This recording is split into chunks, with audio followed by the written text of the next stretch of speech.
অনুতপ্ত। আমরা যারা বিভিন্ন সমস্যায় যারা বাসা বাড়িতে থাকতে পারি না কিংবা এই আশ্রয় কেন্দ্রে আশ্রয় নিয়েছে, আমাদেরকে কাঁধে কাঁধ মিলিয়ে ধর্ম নির্বিশেষে, ধর্ম বর্ণ নির্বিশেষে আমাদেরকে আপনাদের পাশে থাকার জন্য নির্দেশ দিয়েছেন। তারই ধারাবাহিকতা আজকে আপনাদের পাশে এসছে। দয়া করে আপনারা একটু এখানে খাবারের ব্যবস্থা করা হয়েছে, আপনারা সরে যান। আমি তো কোনো কথা বলতে পারতেছি না আপনাদের জন্য। আমি কোনো বক্তব্য না বাড়িয়ে শুধু একটি কথা বলতে চাই, আপনাদের পাশে আমরা আছি। বাংলাদেশ জাতীয়তাবাদী দল আছে, আমার নেত্রী দেশনেত্রী বেগম খালেদা জিয়া এবং তারেক রহমান দুর্যোগে দুর্বিপাকে বাংলাদেশের মানুষই ছিলেন, আছেন এবং থাকবেন। আপনাদের ভয় পাওয়ার কোনো কারণ নাই। আজকে এখানে আমাদের অনেক অতিথি আপনাদের মাঝে এসছেন, বিশেষ করে ঢাকা থেকে।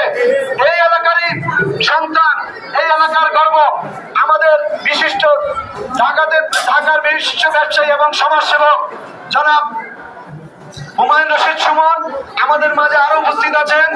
বিশিষ্ট ব্যবসায়ী এবং সমাজসেবক ফুয়াদ মোহাম্মদ শরফুদ্দিন সহ আরো আমাদের অনেক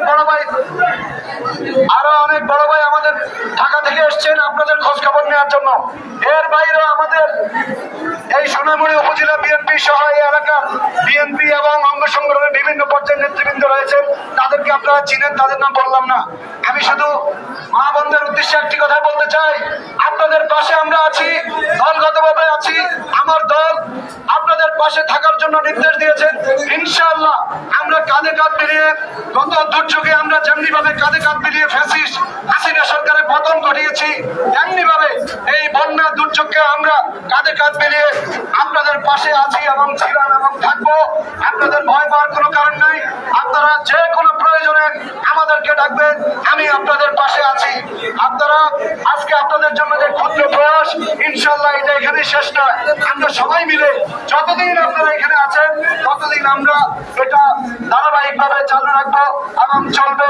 আপনাদের প্রয়োজনে, আপনাদের যে কোনো সমস্যা, বাংলাদেশ জাতীয়তাবাদী দল এবং জাতীয়তাবাদী দলের নেতা আগামী রাষ্ট্রনায়ক জনাব তারেক রহমান, আমাদের নেত্রী দেশনেত্রী বেগম খালেদা জিয়া আপনাদের পাশে থাকবে, ছিল এবং ভবিষ্যতে আপনাদের যে কোনো প্রয়োজনে আপনারা আমাদেরকে ডাকবেন।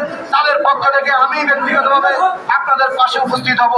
আজকে আপনারা দেখছেন আমরা তৃণমূলে বিভিন্ন জায়গায় গিয়ে যারা পানিবন্দী আছে তাদেরও খোঁজ খবর নেওয়ার চেষ্টা করছি।